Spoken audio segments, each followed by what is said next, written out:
pleasure down to play with the sexy scaly bots. Super sexy skeletons will bone you down tonight. Bump and grind and rattle them, they're fun and worth the fright. Hello and welcome to the Roll for Hotness podcast. My name is Lucas Quinn and I am your DM. And with me, I have a band of adventurers who are ready to face the horrors of the day. Say hello, heroes. Hello. And who do we have with us today? I'm Ruffin, playing Riley Cinders. This is Javi, and I'm playing Rannagon. I'm Semi, and I'll be playing Ven'hareth. And I'm Yuki, and I play Reiya. For those listening, we will be playing in the 5th edition of a tabletop role-playing game known as Dungeons & Dragons. Most people have heard of it, and many of you listening have probably played it at least once. But if you haven't, the concept isn't that complicated. As the DM or dungeon master, I will be taking these players into a world of fantasy where we will transverse and create a story together. The players handle their specific own characters through this world, and me as the DM create the entire rest of the world and non-player controlled characters. We use different sided dice to help move around that story, which say how good or how bad we do something, or in the case of this podcast, how hot our characters are. The most common die is a D20, which has 20 sides, and in D&D, a 20 is great, and a 1 is awful. If you've never played before, you can take a brief look at the rulebook, which may help you understand things better, and we will work to help explain how it all works here on the show. Now, we shall hear about what kind of hot heroes we have soon, but are you all ready to learn more about this world you'll be diving into? Yes. Yes. I didn't realize it was a response. Yes. Well, it's hard to make history fun, but just pretend that you are in college and some really hot teacher is reading this lore off to you, and it'll make it better. Welcome to the world of Zalden, a fantastical world of magic and wonder, but also one filled with horror and war. It is a world of 2 central continents, Lazaran and Osmidia, whose landscape has been shaped by their people. Lazaran is the continent to the east, which is predominantly ran by the Argoni Empire that seeks to control all of Zalden. The Argoni family has ruled for the last 9 centuries, from the 40th century to the present day, which is the 49th century.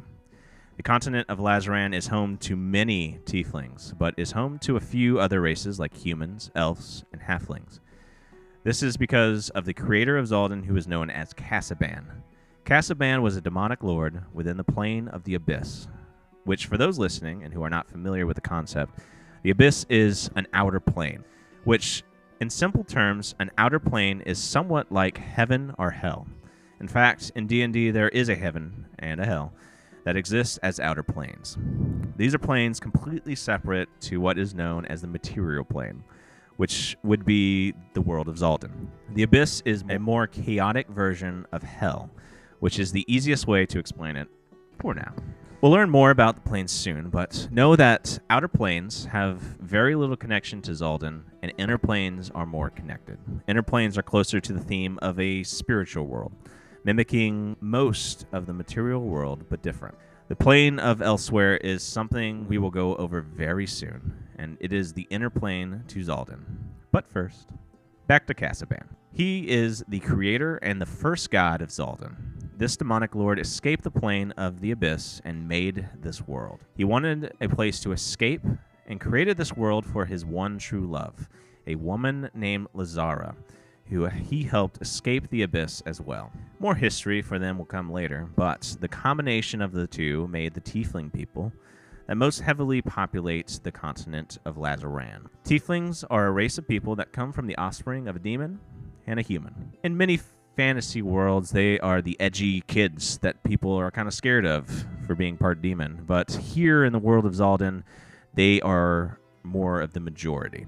They are the size of a normal human, but have varied skin colors, fun devil horns, and tails. Having lived for so long in Lazara and developing to each various biome the land has to offer, the Tieflings are divided into 4 major sub-races. We have the Royal Red, which have inhabited more of the cities and towns.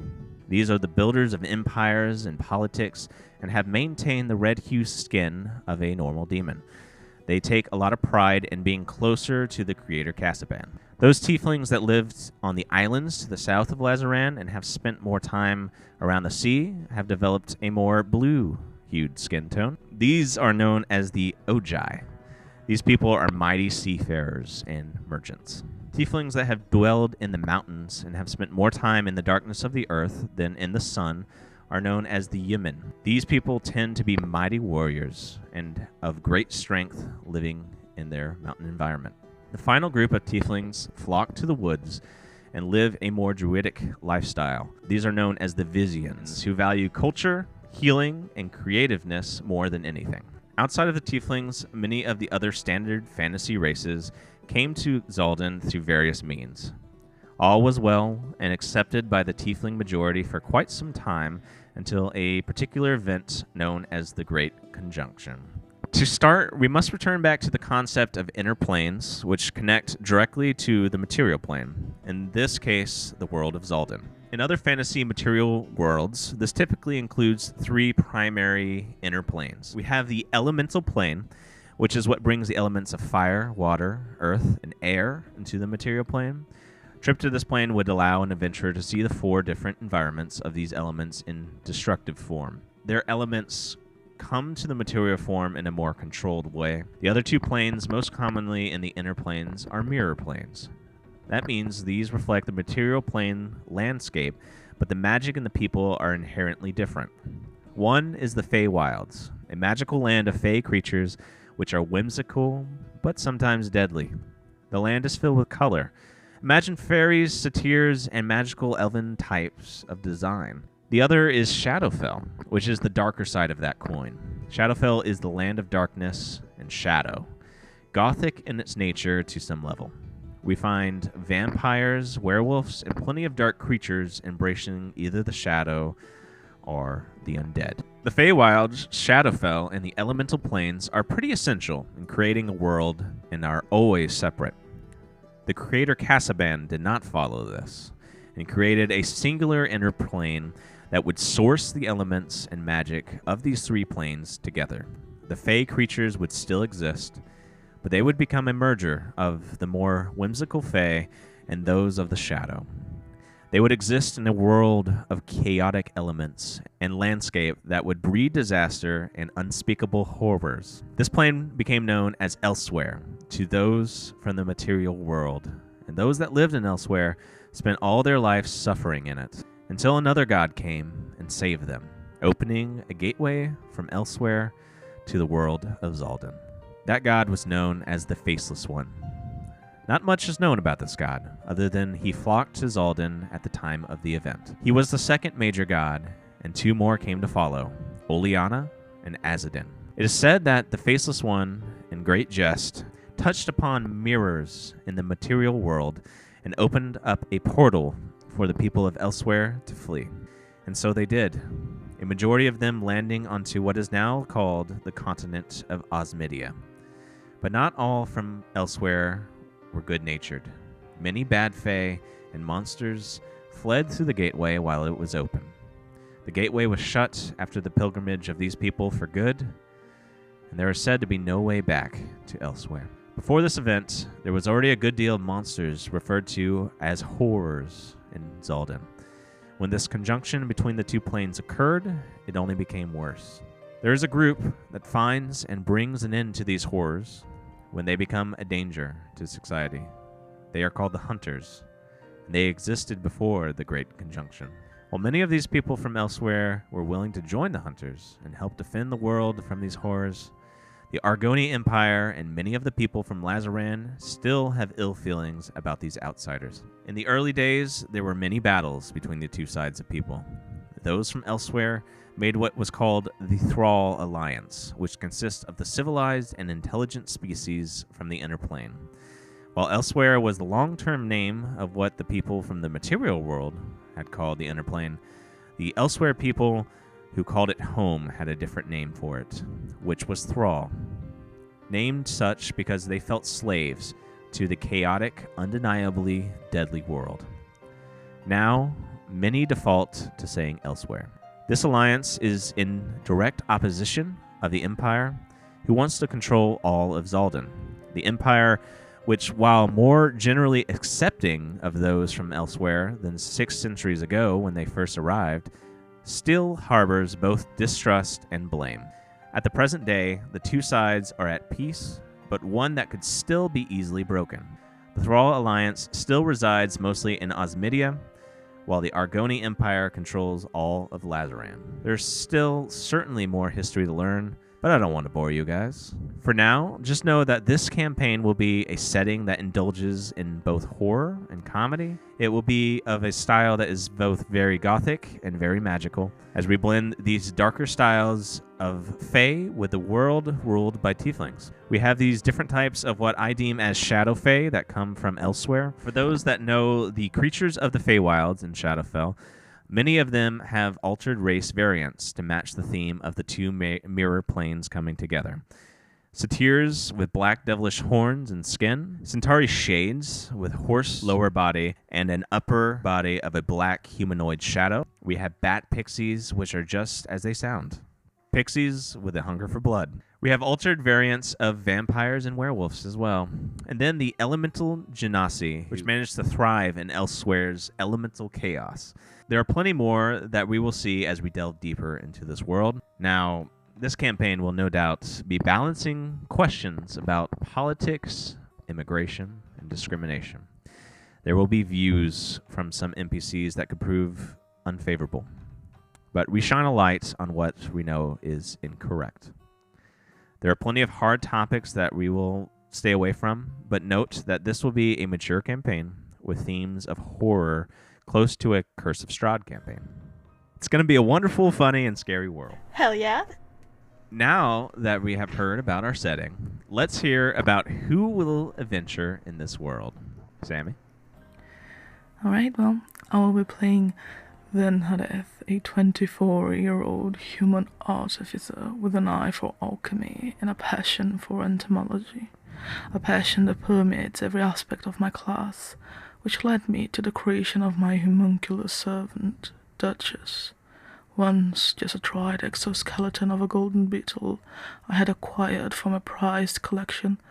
Now, after a powerful chemical concoction of mine creation, she rises to the task of trusted companion.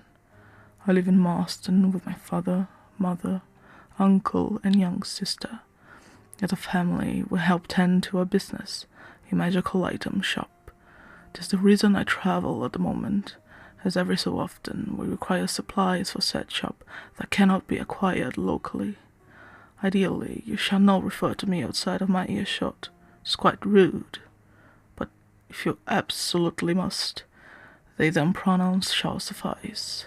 All right. Is that the voice for us? I think love that voice. Yeah. Sultry.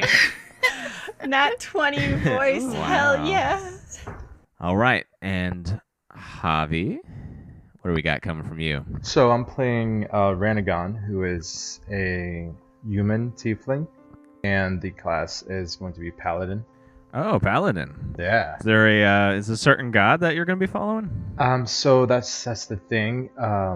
He doesn't really know what god he's following. He's just been gifted these abilities, and he's part of his journey is figuring out what god is giving him these powers. But he doesn't really talk about it too much. I see. Well, I guess we got some surprises ahead for you and for the rest of us. Yes. All right. And where is he from?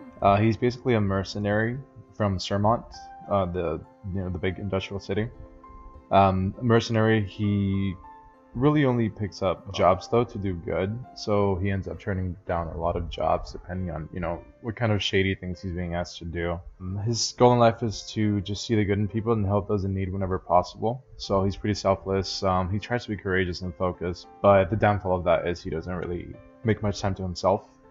His parents were professional crafters in Sermont, but they retired when he was 20, so they live in Rockford, the town next to Sermont. So he hasn't seen them in about 6 years. He's 26. I like to call him a glorified gypsy. So he has heard that there's big money-paying jobs in Host. So that's why he's headed that way. Yes, and he's traveled across the continent. Yeah, so too. he's just picking up jobs on the way there and just basically trying to help everyone everywhere he goes. All right. Do we have a special character voice, or? I'm not sure yet. We're gonna find out. All right. Well, we'll see what comes up then. Yes. All right. Next up, we have Ruffin. So I'll be playing Riley Cinders, a human bard. She's 28 years old. Her pronouns are she, her. She's a bit of a vagabond, traveling around with her trusty companion, an armadillo named Stirrups. She lives her life as a series of wagers, making money via bets and dares and so forth, and losing money too, so she can be a little wild, but hopefully she'll still be fun. Now for Riley, I'm going to try and speak in a terrible Western accent for 2 reasons. 1, because I like cowboys, and 2, because it's the only accent I can hold for more than about 30% of the time. I do apologize. Hopefully we can power through this together. But anyway, yeah. I know I didn't give a ton about Riley, but you'll just have to speak with her. She's got lots to say. Well, Riley sounds lovely. She's not. Thank you. So, Yuki, what do you have for us? I'll be playing Reiya. Reiya is an Ojai tiefling. She has very, very light blue skin, and dark blue eyes. And is very short and very thin. Very, very small. Kind of disappears into the background as much as she can. She's a necromancer, and she does travel with a companion named Patches. Now, her belief is that death is pretty final, and it's a release from the torments that we face in life. But on one occasion, she has kept somebody alive, and that was her rat Patches, who died suddenly a few years ago, and was her first successful reanimation. She is pretty quiet and has a difficult time with social situations, so she is very good at sticking to the background wherever she goes. She grew up around nobles and the higher class, but never really spoke much, so the way she speaks and her mannerisms are perhaps a little odd. You will pick up on something specific she does in time. She's come to house to take an opportunity to put her magical skills to use and travel the world of Zalden. The travel part is purely for pleasure. Absolutely no other reason behind that at all. She sounds amazing. Well, I love all of your characters. We shall find out soon what awaits these characters in the world of Zalden and learn more about each one of them. For now, that is the end of our Session 0. Episode 1 will be releasing very soon. Stay tuned, hotties.